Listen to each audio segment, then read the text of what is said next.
어차피 치매 걸린 늙은이는 어딜 사나 똑같은 거 아니겠어? 엄마의 집은 이제부터 여기야. 딸이 엄마를 데려다 준 곳은 낡고 쓰러진 폐가였어요. 딸은 미처 몰랐어요. 엄마에게 큰 비밀이 숨겨져 있다는 것을, 엄마를 폐가에 버리고 죽도록 후회 속에서 살게 된다는 것을, 그녀는 왜 죽도록 후회하게 되었고 엄마의 비밀은 무엇이었을까요? 사연 시작하기 전에 구독과 좋아요를 눌러주시면 최신 영상을 가장 먼저 보실 수 있습니다. 그럼 오늘의 이야기 시작합니다. 윤정숙이 딸 이연준의 집에 들어온 건 10달 전이었습니다.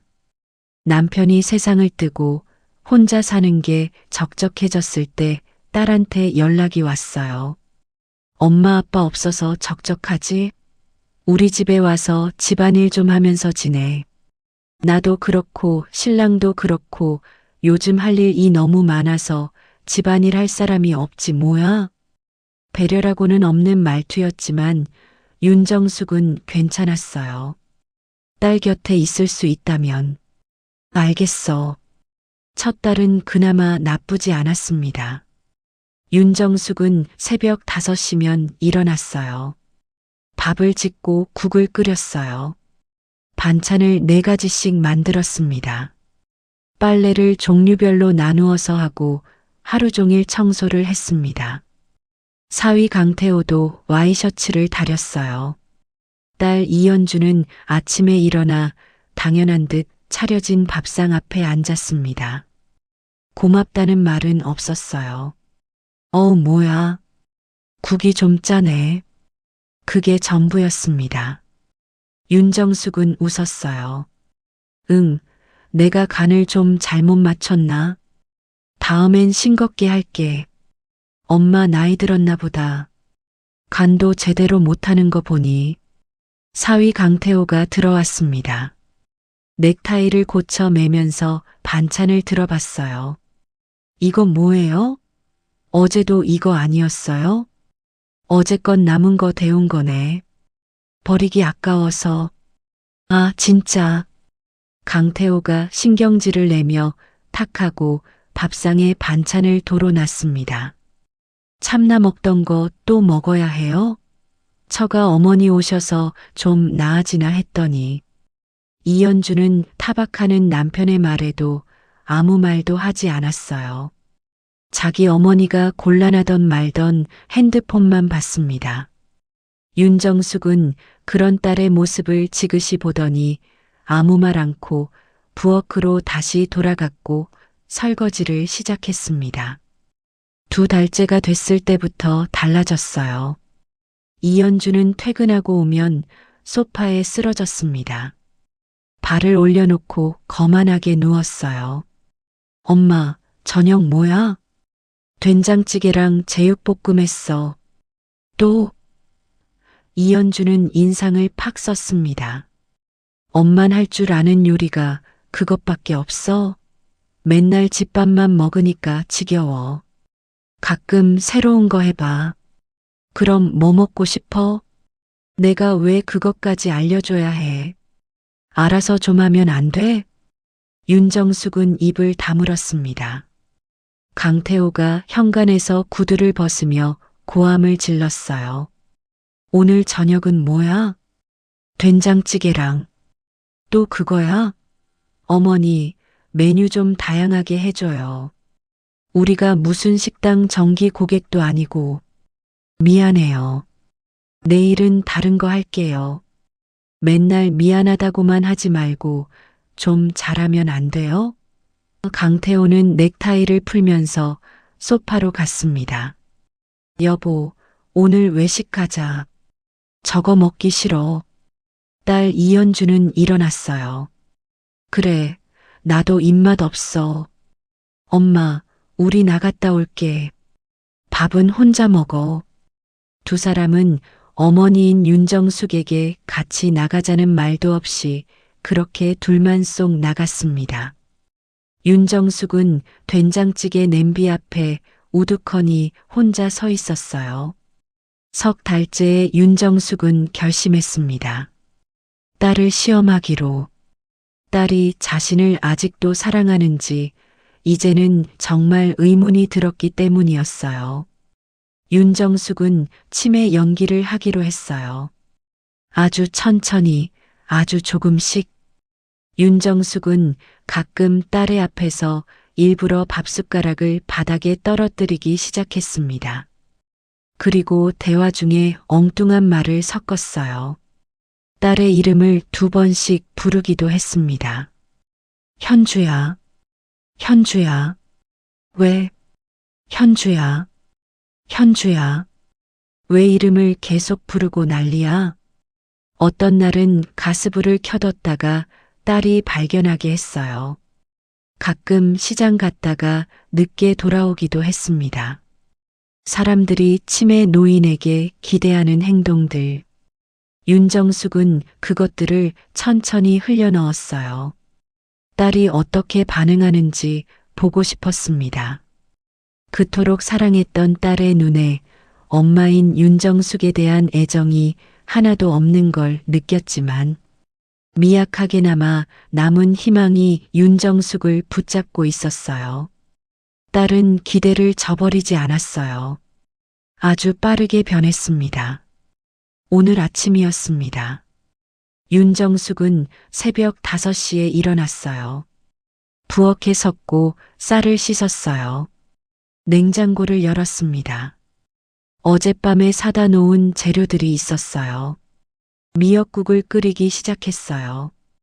계란말이, 콩나물, 생선 등 여러 음식들이 만들어지기 시작했습니다. 8시였어요. 밥상이 차려졌습니다. 이연주가 내려왔어요. 잠옷바람에 머리도 안 빗은 채로. 이연주는 밥상을 휙 훑어보더니 인상을 팍 썼습니다. 뭐야, 웬 미역국이야? 오늘 내 생일도 아닌데. 그냥 먹고 싶어서. 생선 또 구웠어? 냄새 나잖아. 아침부터. 미안해. 환기시킬게. 이연주는 의자를 끌며 앉았습니다. 핸드폰을 꺼냈어요. 어머니인 윤정숙에게 고맙단 말도 수고했단 말도 없이 인상을 팍 쓰고는 앉아서 밥상은 거들떠보지도 않고 화면만 봤어요. 사위인 강태호가 내려왔습니다. 머리가 헝클어진 채로. 뭐야, 냄새 왜 이래? 생선 구운 거야. 이연주가 귀찮다는 듯 말했어요. 아침부터 생선을 왜 구워? 강태호는 자리에 앉으며 윤정숙을 흘겨봤습니다. 어머니, 생선은 저녁에 구워요. 아침에 구우면 하루 종일 냄새 배잖아. 미안하네. 미안하면 다해요? 강태호는 국을 들이키다 기분 나쁜 듯 국 그릇을 획 내려놨어요. 이거 싱겁지 않아? 간이 왜 이래? 내가 좀 덜 넣었나? 소금 가져다 주겠네. 됐어요. 강태호는 젓가락으로 반찬을 이것저것 찍어봤습니다. 콩나물도 설익었고. 요즘 왜 이래요, 어머니? 치매 온 거 아니에요? 그 말이 나왔습니다. 윤정숙은 숟가락을 든 채 멈췄어요. 이연주는 핸드폰에서 눈을 들었어요. 남편을 봤습니다. 그리고 어머니를 봤어요. 무언가 생각하는 눈빛이었어요. 엄마, 요즘 좀 이상하긴 해. 가스불도 켜두고 시장 갔다가 길도 헷갈렸다고 하고. 그건 그냥 실수로. 실수가 자꾸 반복되면 그게 치매지. 이연주가 말했습니다. 사실 이 순간을 기다렸기에 담담했어요. 윤정숙은 아무 말도 하지 않았습니다. 밥을 먹고 나서였습니다. 강태호는 소파에 앉아 TV를 봤어요. 이연주는 화장하러 안방에 들어갔습니다. 윤정숙은 설거지를 했어요. 찬물이 손을 찔렀습니다. 손등이 텄어요.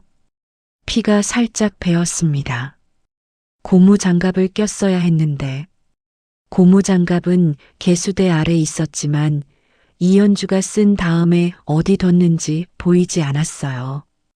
그릇을 닦으면서 윤정숙은 속으로 생각했습니다. 얼마나 더 기다려야 하나? 25년 전 남편이 반대했습니다. 그 돈으로 집이나 넓혀라. 이연주도 투덜댔어요. 엄마 왜 이상한 데다 돈 써? 하지만 윤정숙은 비전을 봤어요. 강남 외곽의 논밭뿐인 그 땅이 어떻게 바뀔지를. 그 땅을 사기 위해 새벽 4시면 일어났습니다. 식당으로 갔고 하루 종일 설거지를 했습니다.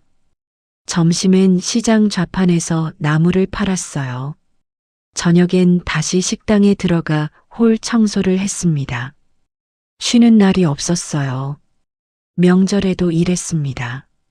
손이 텄고 허리가 굽고 무릎이 나빠졌습니다.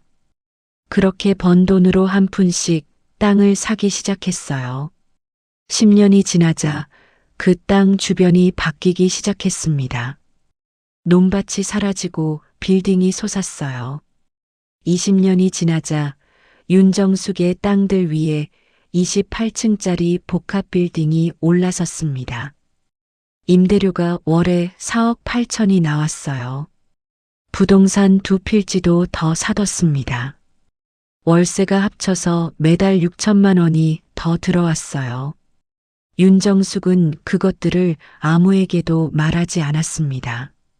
남편에게도, 이연주에게도, 오로지 그녀의 돈으로만 산 땅이기에 비밀로 할 수 있었어요.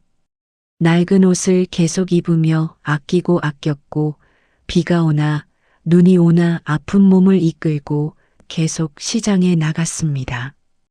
계속 절약했어요. 그것이 편했고 그것이 진짜 자신이었으니까. 그리고 딸에게 자신의 재산을 숨긴 이유는 점점 자신을 함부로 대하는 딸의 진짜 본 모습을 보고 싶었기 때문이었습니다. 딸이 어떤 사람인지, 돈이 없어도 어머니를 사람으로 대하는지, 그릇을 다 닦을 때쯤 이연주가 나왔습니다. 출근 준비가 된 모습이었어요. 엄마, 오늘 저녁엔 삼계탕 해줘. 태호 씨가 요즘 몸이 안 좋다고 하잖아. 응, 알겠어. 그리고 오늘 마트 좀 다녀와. 어제 사온 파는 또 시들어서 못 쓰겠던데. 응. 또 하나. 오늘 세탁기 돌리고 건조까지 다 해놔. 어제 미뤘잖아. 알겠어. 이연주는 가방을 들었어요. 강태호가 함께 나왔습니다. 어머니, 집에 계실 거면 제대로 좀 있어요.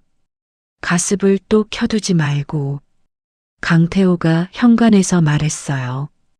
그리고 오늘 베란다 창문 닦아놓으라고 했잖아요. 어제 왜 안 했어요? 미안하네. 오늘 하겠네. 맨날 오늘. 그게 오늘이 언제야? 강태호는 혀를 찼어요. 아니 진짜 집에서 하는 일이 그것밖에 없는데 그것도 제대로 못해? 이연주는 남편 팔을 잡아당겼습니다. 됐어, 가자. 쾅! 두 사람이 나갔어요. 현관문이 닫혔습니다. 윤정숙은 부엌에 혼자 섰습니다. 조용했어요. 세탁기를 돌렸습니다. 베란다 청소를 시작했어요. 삼계탕 재료를 꺼냈습니다. 마트에 다녀왔어요. 파, 마늘, 감자. 장바구니가 무거웠습니다. 무릎이 아팠어요. 버스를 2번 갈아탔습니다. 집에 돌아와 삼계탕을 올렸어요. 3시간을 푹 끓였습니다. 저녁이었습니다. 이연주와 강태호가 돌아왔어요. 밥상 앞에 앉았습니다. 강태호가 삼계탕 뚜껑을 열었어요. 김이 올라왔습니다. 이거 오래 끓인 거 맞아요? 닭이 좀 질긴 것 같은데. 3시간 끓였네. 3시간이 뭐가 그렇게 걸렸을까? 강태호는 다리 하나를 뜯었습니다. 깊은 국물과 함께 진득한 맛이 입으로 들어왔어요. 먹을 순 있네. 맛있었지만 좋은 말을 하기 싶었던 사위는 툴툴거리며 계속 다리를 뜯었어요. 이연주는 숟가락으로 국물을 뜨며 물었어요. 엄마, 오늘 마트 다녀왔어? 응. 영수증 줘봐. 윤정숙은 앞치마 주머니에서 영수증을 꺼냈습니다. 이연주가 받아봤어요. 여기 이거 왜 산 거야? 미역. 다 떨어져서. 미역은 냉동실에 있잖아. 확인 안 하고 또 산 거야? 미안해. 냉동실에 있는 줄 몰랐어. 치매가 확실하네, 진짜로. 이연주가 영수증을 내려놨습니다. 한숨을 쉬었어요. 엄마, 마트 가기 전에 냉장고 확인하는 거, 그것도 몰라? 기본 아니야? 미안해. 미안하다고만 하면 다야? 강태호가 끼어들었어요. 오늘 베란다 창문은 닦았어요? 닦았네. 제대로 닦은 거 맞아요? 아까 보니까 얼룩 있던데. 내가 다시 확인해 보겠네. 됐어요. 강태호는 밥을 퍼담으며 이현주에게 말했습니다. 진짜 하루 종일 집에 있으면서 제대로 하는 게 하나 없네. 그러게나 말이야. 이현주가 삼계탕을 먹으며 말했습니다. 두 사람은 서로 어머니 윤정숙의 험담을 바로 앞에서 나눴어요. 윤정숙이 없는 것처럼. 윤정숙은 그 말을 들으면서도 묵묵히 조용히 밥을 먹었습니다. 식사가 끝나고 윤정숙이 설거지를 하는 동안이었어요. 거실에서 이연주와 강태호의 목소리가 흘러왔습니다. 진짜 이제 한계야. 그러게. 나도 요즘 집에 오기 싫어. 치매 노인 모시는 게 이렇게 힘든 건지 몰랐어. 둘은 해준 것 하나 없지만 그냥 집에 늙은 노인네가 있다는 사실이 거슬리기 시작했어요. 요양원 알아봤어? 이연주가 말했습니다. 목소리를 약간 낮췄지만 윤정숙에겐 똑똑히 들렸어요. 알아봤지. 싼 데가 한 달에 150은 해. 그것도 기본형으로. 150? 그거 우리가 낼 수 있어? 못 내지. 그 돈이 어딨어. 근데 있잖아. 이연주의 목소리가 더 낮아졌습니다. 그래도 들렸어요. 내가 하나 알아본 데가 있어. 요양원? 아니, 거기 말고. 그냥 두고 오면 되는 장소. 잠시 침묵이 흘렀어요. 강태호가 말했습니다. 그게 무슨 말 그대로야. 어차피 치매 노인이잖아. 어디 산속에 두고 오면 복지관에서 데려가든가 누가 신고하든가 하겠지. 그래도 되는 거야? 우리가 뭘 잘못했어? 우리 형편이 안 되는 거지. 요양원 300짜리 넣을 돈 없잖아. 근데 법적으로 문제 없어? 치매 노인이 집 나가는 거잖아. 실종 신고하면 되는 거야. 또 침묵. 알겠어. 강태호가 말했습니다. 윤정숙은 그릇을 닦던 손을 멈췄어요. 다 들렸습니다. 가슴이 아팠어요. 아프지 않다면 거짓말이었습니다. 어릴 때의 그 아이를 기억했어요. 5살 때 넘어져 무릎을 긁혔을 때 엉엉 울던 그 아이. 중학교 때 처음 생리가 시작돼서 무서워 전화했을 때. 결혼식 날 면사포 밑에서 눈물을 글썽이던 그 얼굴. 그 아이가 지금 남편과 어머니를 산속에 버리기로 의논하고 있었어요. 윤정숙은 앞치마 주머니에 손을 넣었습니다. 손끝에 등기 권리증이 닿았어요. 그 안쪽에 폴더폰이 있었습니다. 아직은 때가 아니었어요. 기다리기로 했습니다. 딸이 스스로 선택하게 두기로. 다음 날 아침, 이연주는 아무 일도 없는 것처럼 행동했어요. 엄마, 오늘 저녁은 간단하게 해도 돼. 파스타 해줘. 파스타? 면이랑 소스 있잖아. 그거 해줘.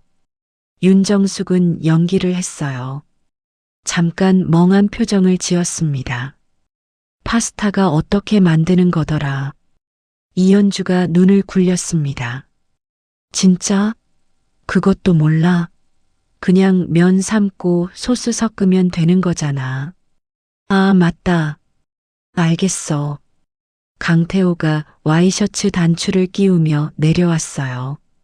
오늘 저녁 뭐야? 파스타? 파스타? 강태호가 코웃음 쳤습니다. 어머니가 파스타를 할 줄 알아요?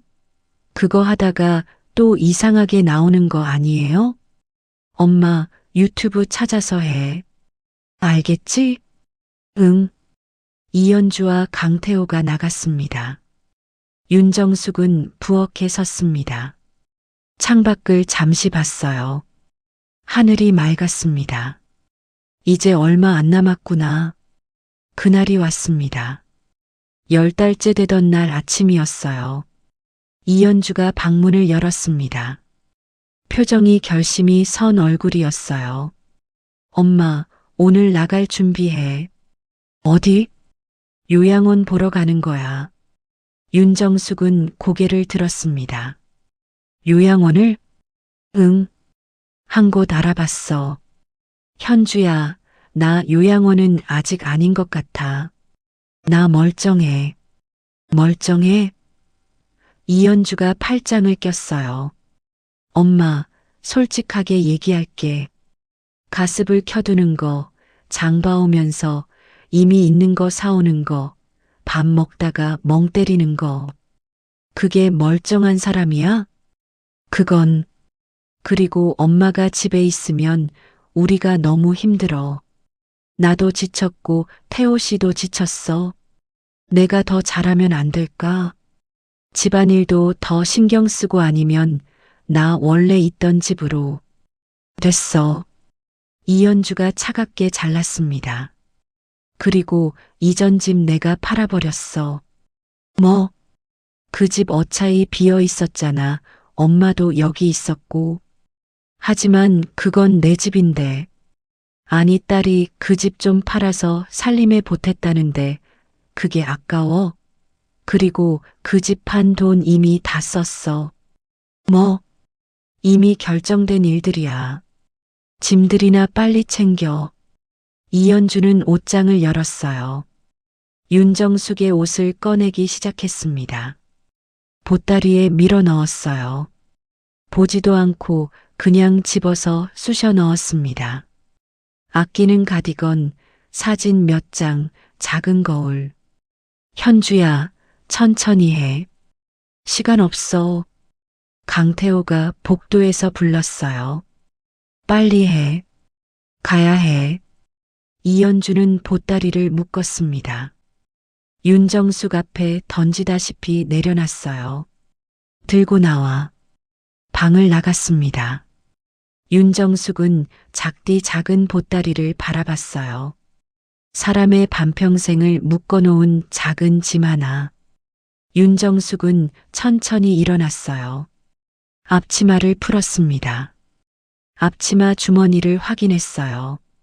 등기 권리증, 폴더폰, 둘 다 있었습니다. 보따리를 들었어요. 차 안. 앞에 이현주와 강태호가 앉고 윤정숙은 뒷좌석에 혼자 앉았어요. 두 사람은 서로 소근소근 이야기했습니다. 윤정숙에게 말을 거는 일이 없었어요. 이따 저녁에 어디가? 고깃집 가자. 오늘 고기 생각나네. 맥주도. 당연하지. 신나서 수다를 떠는 둘을 두고 윤정숙은 창밖을 봤어요. 도시가 지나갔습니다. 아파트, 마트, 학교, 공원. 점점 변두리가 됐어요. 그리고 산이 시작됐습니다. 길이 좁아졌고 포장도로가 끊겼습니다. 요양원이 왜 이렇게 깊어? 강태호가 물었어요. 조용한 곳이라니까. 이건 좀 너무 산속 아니야? 면회도 엄청 불편하겠다. 면회를 뭐하러 자주 가? 1년에 한 번씩 가면 되지. 이연주는 태연했습니다. 강태호는 창밖을 봤어요. 자신의 와이프지만 1년에 한 번 방문하겠다는 그녀의 말에 독하다는 생각을 하며 입을 다물었습니다. 윤정숙도 그 말을 들었어요. 면회를 뭐하러 자주 가? 1년에 한 번 가면 되지. 그 말이 대못에 찔린 것처럼 가슴에 박혔습니다. 쿵쿵 심장이 크게 뛰기 시작했어요. 길이 더 좁아졌고 풀이 차 바닥을 긁기 시작할 때쯤 나무가 빽빽해지고 햇빛이 사라지기 시작했어요. 그렇게 어둠이 깔리고도 몇 시간을 달리던 중 드디어 차가 멈췄습니다. 다 왔어. 이연주가 시동을 껐어요. 윤정숙은 창밖을 봤습니다. 낙디 낡은 폐가였어요. 무너진 담장, 잡초가 무성한 마당, 반쯤 내려앉은 지붕. 창문마다 유리가 깨져 있었고 대문은 녹슬어 삐뚤어져 있었습니다. 오래, 아주 오래 사람이 살지 않은 곳이었어요. 요양원이 아니었습니다. 현주야. 윤정숙이 조용히 말했어요. 여기가 어딘데? 공기 좋은데. 이연주가 차에서 내렸습니다. 뒷문을 열었어요. 내려. 여기는 폐가잖아. 내리라고. 윤정숙은 강압적인 딸의 말에 차에서 천천히 내렸어요. 강태호가 트렁크를 열었습니다. 보따리를 꺼내어 마루 위에 던졌습니다. 아무렇게나. 보따리가 굴러 옷가지가 쏟아졌어요. 이연주가 팔짱을 끼고 말했습니다. 엄마, 요양원은 한 달에 300이야. 우리한테 그 돈 없어. 여기는 공기도 좋고 조용하잖아. 치매 있으면 어디서 살든 그게 그거야. 뭘 알겠어. 현주야. 나 치매 아니야. 윤정숙이 말했어요. 조용하지만 또렷하게. 이연주는 피식 웃었습니다. 그래. 치매 아닌 사람이 가습을 켜두고 있는 물건 또 사오고 밥 먹다가 허공 보고 그러냐? 이연주가 한 걸음 다가왔어요. 목소리가 차가웠습니다. 엄마, 나 그냥 솔직하게 말할게. 치매든 아니든 이제 우리가 모실 상황이 안 돼. 알겠어? 윤정숙은 딸의 눈을 바라봤어요. 온기가 없었습니다. 미안함도 없었어요. 빨리 끝내고 싶다는 표정뿐이었습니다. 그리고 엄마, 우리 동네 쪽으로는 오지 마. 이웃들한테 창피하니까. 이연주는 차에 탔어요. 강태호도 탔습니다. 잘 지내요, 어머님. 형식적이었어요. 눈도 마주치지 않았습니다. 차가 출발했어요. 흙먼지가 피어올랐습니다. 윤정숙은 그 자리에 서 있었어요. 엔진 소리가 멀어졌습니다. 나무 사이로 사라졌어요. 완전히 없어졌습니다. 새소리만 들렸어요. 바람이 불었습니다. 30년을 키운 아이였습니다. 처음 걸음마를 뗐을 때, 첫 번째 글자를 읽었을 때, 유치원 때 혼자 넘어져 울며 들어왔을 때, 그 모든 날들이 스쳐 지나갔어요. 그 아이가 방금 어머니를 폐가에 버리고 갔습니다. 우리 동네 창피하니까 오지 말라는 말을 남기고 윤정숙은 마루로 걸어갔어요. 앉았습니다. 보따리를 끌어당겼어요. 눈물이 날 것 같았습니다. 하지만 나오지 않았어요. 울기엔 아직 할 일이 남아 있었으니까요.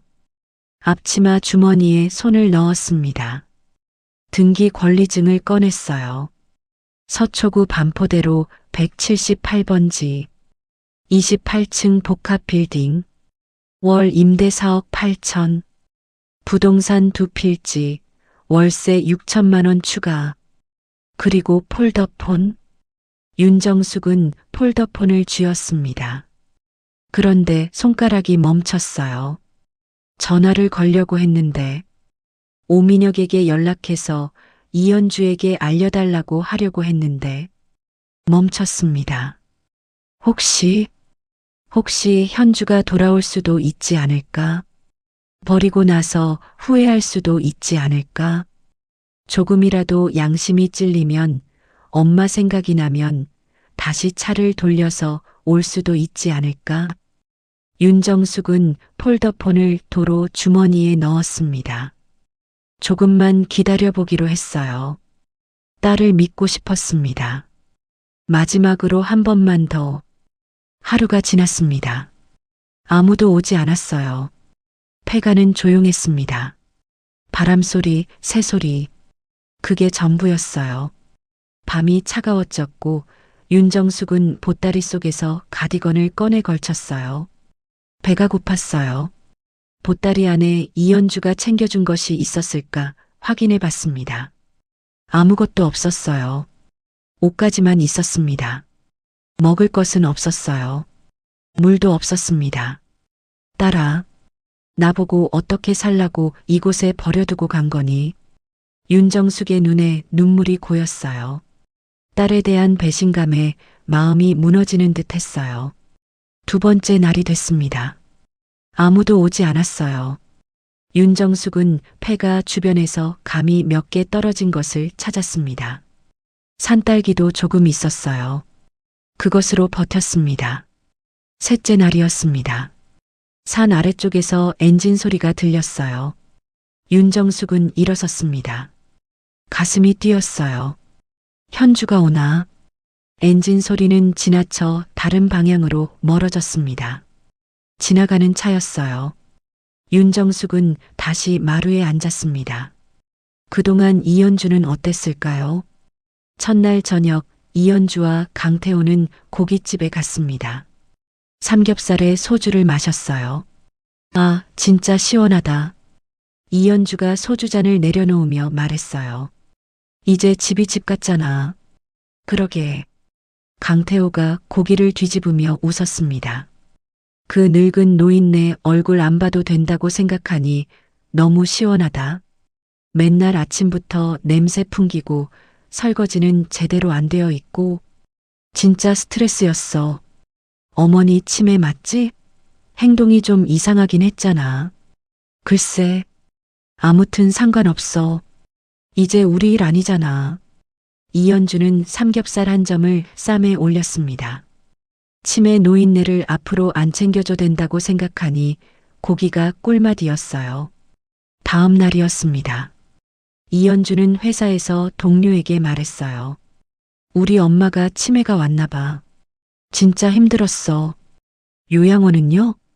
요양원 돈이 어딨어. 그냥 정리했어. 정리요? 응. 어쩔 수 없었어. 형편이 안 되는 거잖아. 사흘째 되는 날 저녁이었습니다. 강태호가 소파에 누워 있다가 이현주에게 말했어요. 처가 어머니 걱정 안 돼요? 왜 갑자기? 그냥 나이도 있으시고 걱정은 무슨. 이현주가 TV를 보며 말했습니다. 어디서든 살겠지. 치매 노인이 돌아다니면 누가 신고도 하고 복지관에서 데려가기도 하고 그러잖아. 그렇긴 하죠. 태호 씨, 우리 이제 신경 끄자. 우리도 살아야 해. 알겠어요. 강태호는 눈을 감았습니다. 나흘째였습니다. 윤정숙은 우물물을 마셨어요. 배에서 소리가 났습니다. 허리가 아팠어요. 무릎도 아팠습니다. 마루에 앉아 하늘을 봤어요. 현주야, 내가 오기를 기다리고 있어. 오면 화내지 않을게. 그냥 안아줄게. 엄마가 없어서 걱정됐다고 다시 모시러 왔다고 그 말만 해줘. 그 말 한마디면 충분해. 하지만 그날도 아무도 오지 않았습니다. 닷새째 되는 날이었어요. 비가 왔습니다. 지붕이 반쯤 내려앉은 폐가라 빗물이 스며들었어요. 윤정숙은 마루 한쪽 귀퉁이에 웅크렸습니다. 가디건을 뒤집어 썼어요. 차가웠습니다. 아무도 오지 않았어요. 엿새째 비가 그쳤습니다.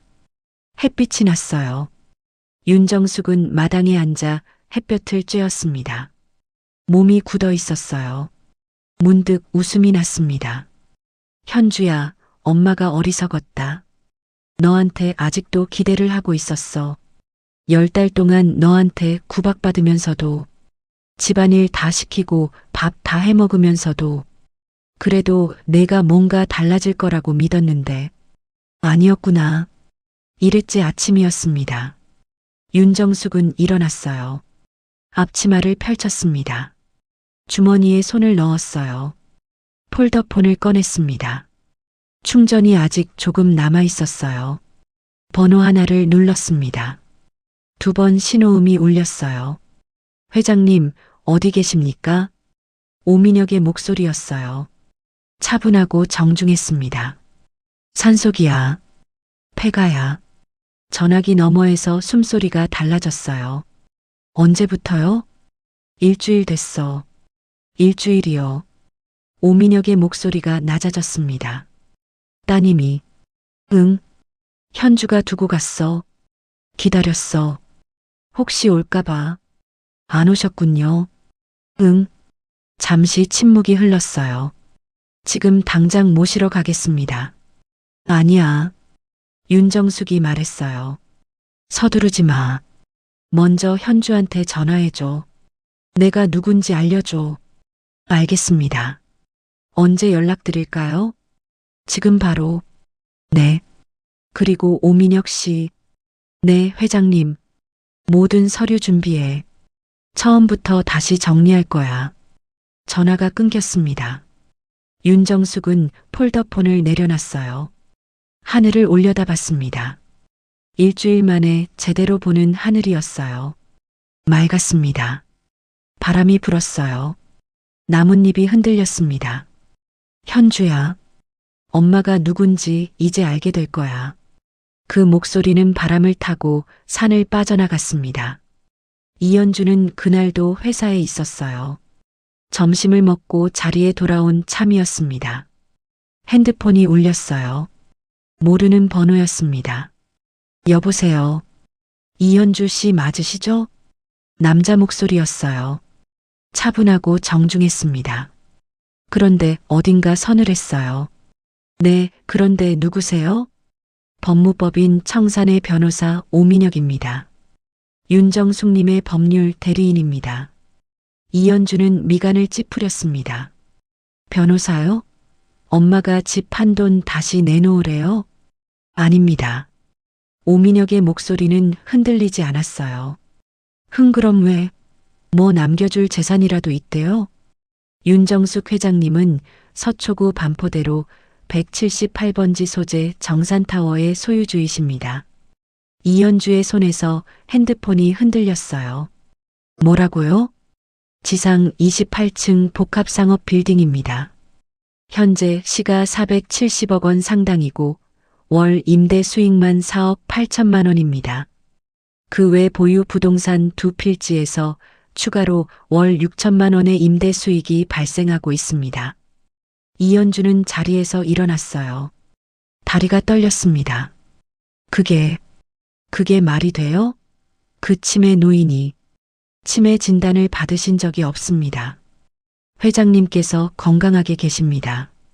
단지 치매인 척 하신 것 뿐이시죠. 이현주는 숨이 막혔어요. 치매인 척? 네. 이현주 씨를 시험해 보고자 하셨다고 하시더군요. 이현주는 사무실을 뛰쳐나갔습니다. 강태호에게 전화를 걸었어요. 신호가 갔습니다. 여보, 무슨 일이야? 엄마가 470억짜리 빌딩 주인이래. 전화기 너머에서 강태호가 숨을 삼키는 소리가 들렸어요. 그게 무슨, 빨리 와. 지금 당장 와. 이연주는 주차장으로 뛰었습니다. 차에 올라탔어요.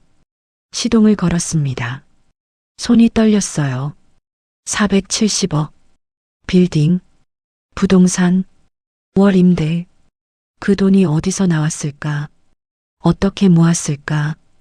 왜 아무 말도 안 했을까? 이연주는 엑셀을 밟았습니다. 방금 자신이 했던 말들이 귀에 울렸어요. 치매 있으면 어디서 살든 뭘 알겠어. 우리 동네 창피하니까 오지 마. 그냥 거기 두고 오면 되잖아. 어머니인 윤정숙에게 향했던 날카로운 말들. 그녀가 했던 말들이 머릿속을 어지럽혔어요. 몇 시간을 정신없이 달리자 드디어 폐가가 보였습니다. 급브레이크를 밟았어요. 엄마, 엄마. 차에서 뛰어내렸습니다. 목이 터지도록 불렀어요. 하지만 아무 대답도 없었습니다. 폐가는 조용했어요. 텅 빈 폐가. 이연주는 마루로 올라갔지만 당연하게도 주위엔 아무도 없었습니다. 보따리가 그대로 흩어져 있었고 옷가지들이 마당까지 날려 있었습니다. 그리고 마루 끝에 낡은 손지팡이 하나가 놓여 있었어요. 이연주는 그것을 집어들었습니다. 어머니가 늘 짚고 다니던 지팡이였어요. 손잡이 부분이 심하게 닳아 있었습니다. 엄마 어딨어? 방마다 들어갔지만 안방, 부엌, 건너방 모두 비어 있었고 먼지만 가득했어요. 강태호도 뒤따라 들어왔습니다. 없어. 어디 가셨어? 이연주는 마당으로 나왔지만 숨만 보였습니다. 그때 마루 한켠에 작은 사진이 눈에 들어왔어요. 이연주는 다가갔습니다. 어머니인 윤정숙이 항상 들고 다니던 가족 사진이었어요. 이연주가 중학생 때 찍은 사진. 어머니 윤정숙과 나란히 웃고 있었어요. 하지만 사진은 반으로 찢겨 있었어요. 그 반으로 찢겨진 게 마음에 걸려 사진을 뒤집어 보니 뒷면에 볼펜으로 쓴 글씨가 있었어요. 손이 떨린 흔적이었습니다. 이제 우리 가족이 아닌 날이 왔구나. 그 문구에 이연주는 숨이 막혔어요. 탁! 사진이 바닥에 떨어졌고 이연주는 다리에 힘이 풀려 주저앉고 말았어요. 강태호가 어깨를 흔들었습니다. 정신 차려. 변호사한테 전화해봐. 이연주는 떨리는 손으로 오민혁에게 전화를 걸었어요. 변호사님, 어머니 어디 계세요? 여기 안 계세요. 알고 있습니다. 어디로 가셨는지 알려주세요. 제발이요. 떠나셨습니다. 떠나시다니요? 더 이상 이연주 씨의 어머니가 아니라고 하셨습니다. 이연주의 눈앞이 흐려졌어요. 안 돼. 내 거인데. 그 건물 내 거인데. 그리고 말씀드릴 것이 있습니다. 오민혁의 목소리가 차가워졌어요. 존속 유기에 해당합니다. 고발 절차를 진행하겠습니다. 고발이요? 네. 잠깐만요. 아니, 겨우 일주일 방치한 거예요. 제발. 제가 잘못했어요. 한 번만. 기회는 일주일 동안 있었습니다. 오민혁이 말을 잘랐습니다. 이연주 씨는 그 일주일 동안 한 번도 오시지 않으셨어요. 그건 그동안 너무 바빠. 그녀의 말이 끝나기도 전에 전화가 끊겼습니다. 이연주는 핸드폰을 손에 쥔 채 움직이지 못했어요. 일주일. 어머니가 이 폐가에서 딸이 오기를 일주일을 기다렸습니다. 아무것도 없는 이곳에서 찬물 마시고 산딸기 따먹으며 그 일주일 동안 이연주는 고깃집에서 삼겹살을 먹었어요. 회사에서 어머니 흉을 봤습니다. 집에서 TV를 봤어요. 한 번도 가지 않았습니다. 강태호가 말했어요. 자산 동결이랑 고발까지 한다고요? 이연주는 대답하지 않았습니다. 해가 기울기 시작했어요. 그림자가 길어졌습니다. 바람이 차갑게 불었어요. 이연주는 폐가 마당에 주저앉아 있었습니다. 우물이 보였어요. 어머니가 그 물을 마셨겠구나. 떨어진 감이 몇 개 보였습니다. 어머니가 저것을 주워 드셨겠구나. 이연주는 어머니의 지팡이를 가슴에 안았습니다. 엄마, 미안해. 자신의 것 같던 재산이 눈앞에서 사라진 이후로 이연주는 엄마에 대한 미련이 생겨났고 후회하는 마음이 들었어요. 하지만 이는 늦은 때였죠. 다음 날 아침이었습니다. 이연주는 아파트 앞에 섰어요. 현관 비밀번호를 눌렀습니다. 삐삐삐. 오류음이 났어요. 문에 종이가 붙어 있었습니다. 압류 통지서. 이연주의 손이 떨렸어요. 강태호가 종이를 뺏어봤습니다. 이거 진짜야? 이연주는 신경질적으로 오민혁에게 전화를 걸었어요. 집이 왜 압류됐나요? 실소유자는 윤정숙님이십니다. 이연주 씨 명의는 대리 명의예요. 보증금과 중도금 모두 회장님 계좌에서 이체됐습니다. 이연주는 말문이 막혔어요. 틀린 말이 하나 없었기 때문이에요. 그럼 우리 이제 어디서 살라고? 아니, 엄마란 사람이 이래도 돼요? 그건 이연주 씨가 해결하실 문제입니다. 전화가 끊겼어요. 아, 신경질이 난 이연주의 고함을 고래고래 질렀어요. 하지만 이게 끝이 아니었어요. 사무실 문에는 임대차 계약 해지 통지가 붙어 있었습니다. 이건 또 뭐야? 마음이 급해진 딸과 사위는 거래처마다 전화를 돌렸어요. 죄송하지만 거래는 중단해야 할 것 같습니다. 네. 모든 곳에서 같은 말이 돌아왔어요. 사실은 알게 모르게 엄마인 윤정숙이 딸과 사위의 사업을 자금으로 도왔던 것인데 그 자금이 없어지자 거래처들이 거래를 중단하기 시작한 것이었어요. 두 사람은 길거리에 섰어요. 가진 것은 지갑 속 현금 11만 원, 입고 있는 옷, 모든 카드들이 정지되었고 자동차마저 그동안 사업 벌리느라 만들었던 빚 때문에 압류될 예정이었어요. 강태호는 이연주를 봤습니다. 어떻게 된 거야? 집도 없고 차도 없고 사업도 없고 다 날아간 거야? 이연주는 절망적이게 고개를 끄덕였어요. 응, 다. 강태호의 얼굴이 굳었습니다. 아니, 진짜. 장모님이 그런 분인지 알았으면 내가 이렇게 함부로 대했겠어?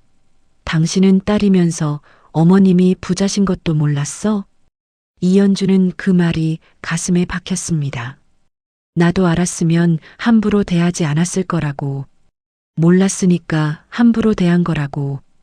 이제와 후회해봤자 소용없다는 게 무슨 말인지 실감이 났어요. 돈이 바닥나고 찜질방에서 지낸 지 사흘.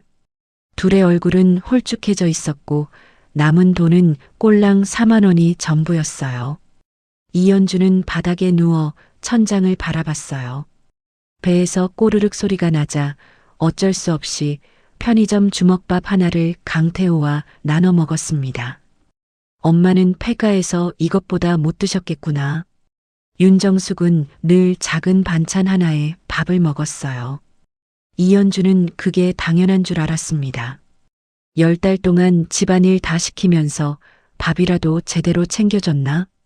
삼계탕 질기다고 뭐라 하고 국 싱겁다고 뭐라 하고.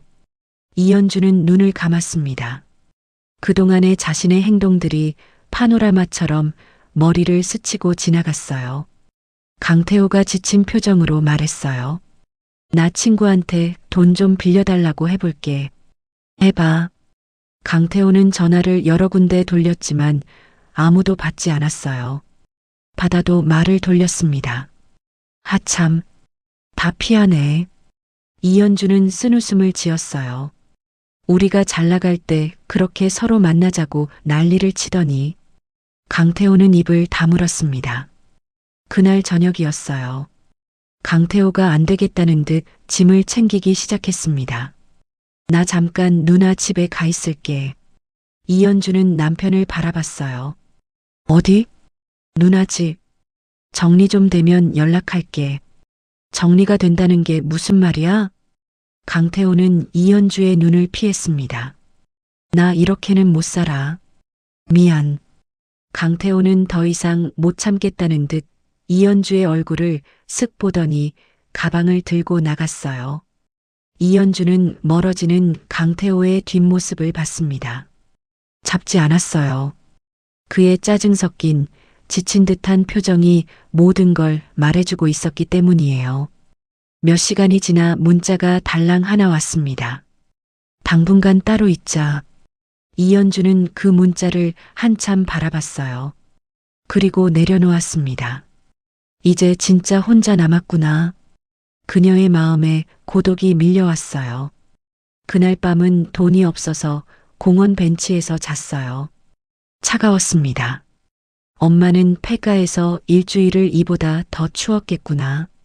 눈물이 흘렀습니다. 멈추지 않았어요. 다음 날 아침, 돈이 떨어진 이현주는 뭐라도 해봐야겠다는 마음에 일을 구하러 나갔어요. 식당마다 들어갔습니다. 일 구합니다. 식당 경력은? 없어요. 미안하지만 경력이 없으면 안 돼요. 마트, 편의점, 세탁소, 모든 곳에서 거절을 당했어요. 일주일이 지났습니다. 이현주는 매일 새벽에 일어났습니다.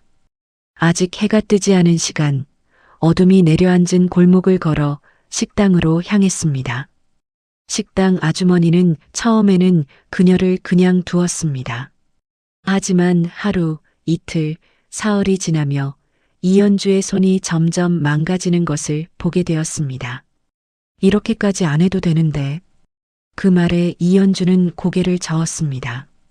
괜찮습니다. 제가 해야 할 일이에요. 그녀의 목소리는 조용했지만 단단했습니다. 그렇게 시작된 일주일. 뜨거운 물에 손이 불어도 설거지를 멈출 수 없었습니다. 음식 냄새가 몸에 배어도 불평하지 않았습니다.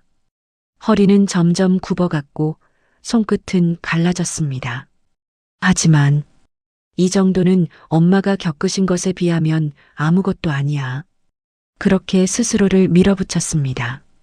그리고 일주일, 그녀의 손에 쥐어진 돈은 20만 2천 원이었습니다. 그 돈을 바라보며 이현주는 한동안 아무 말도 하지 못했습니다. 이게 내가 일주일 동안 살아낸 결과구나.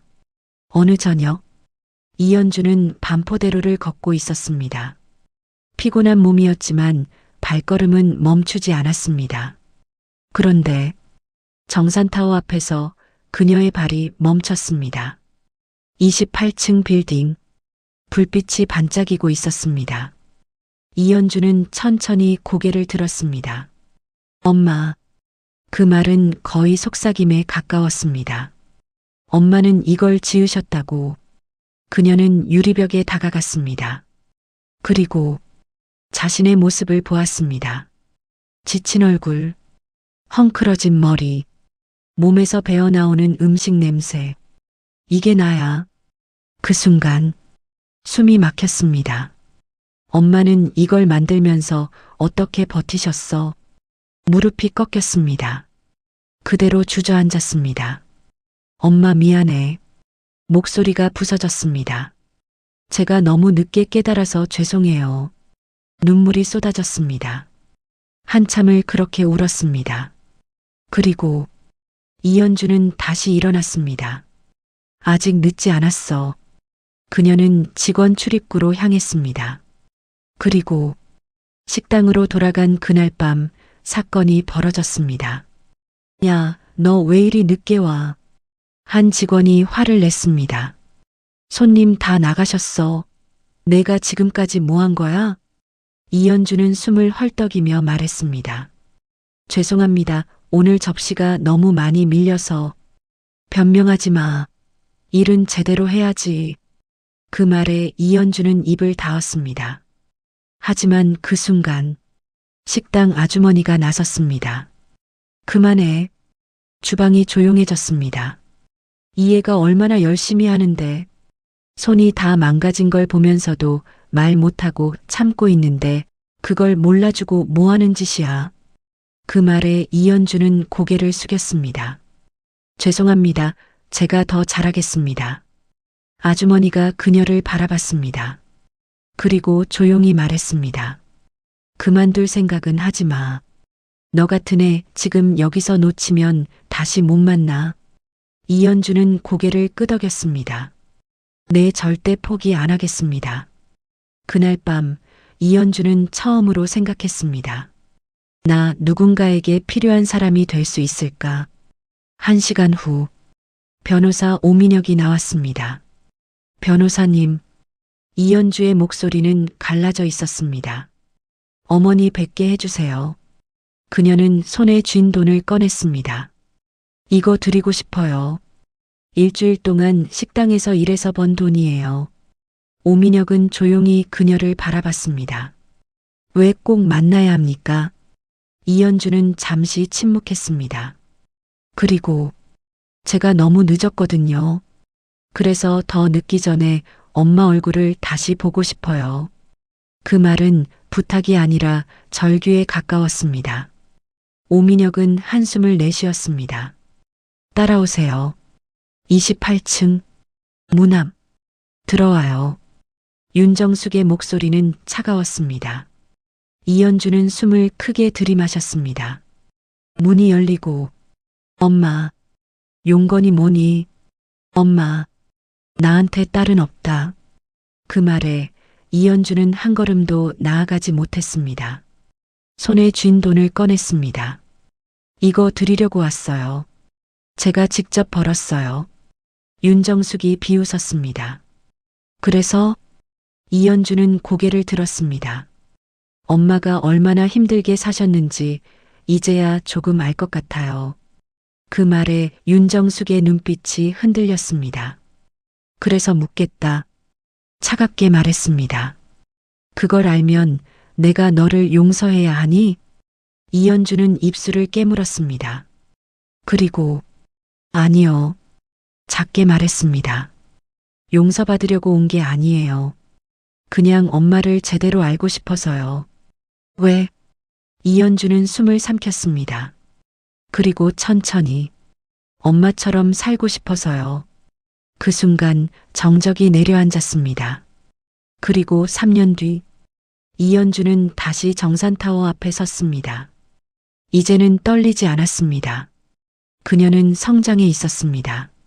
엄마, 문 앞에서 숨을 고른 뒤 노크를 했습니다. 들어와요. 문을 열었습니다. 윤정숙이 고개를 들었습니다. 그리고 멈췄습니다. 현주야. 이현주는 미소를 지었습니다. 엄마, 3년 만이에요. 손에 든 쇼핑백을 내밀었습니다. 엄마가 그때 두고 가신 지팡이 대신이에요. 윤정숙은 그것을 받아들었습니다. 손이 떨렸습니다. 그리고 이현주는 조심스럽게 무릎을 꿇었습니다.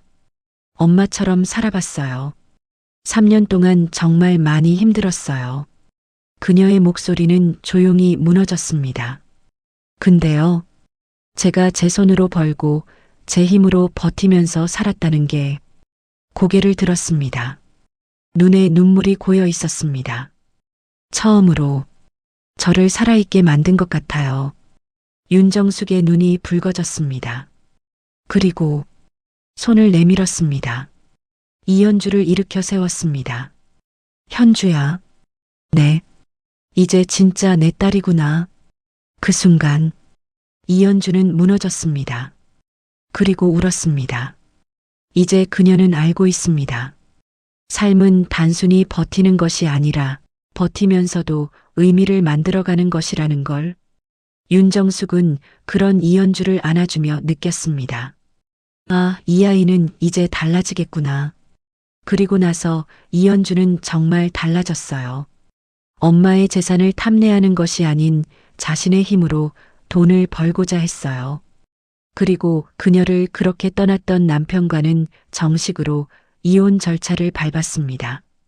몇 년 동안 이현주에게 연락 한 번 없던 사람이 윤정숙과 다시 사이가 좋아진 듯 하자 아마 일도 없던 것처럼 연락을 해왔지만 이현주는 그런 남편을 단호히 끊어내고 이혼을 했습니다.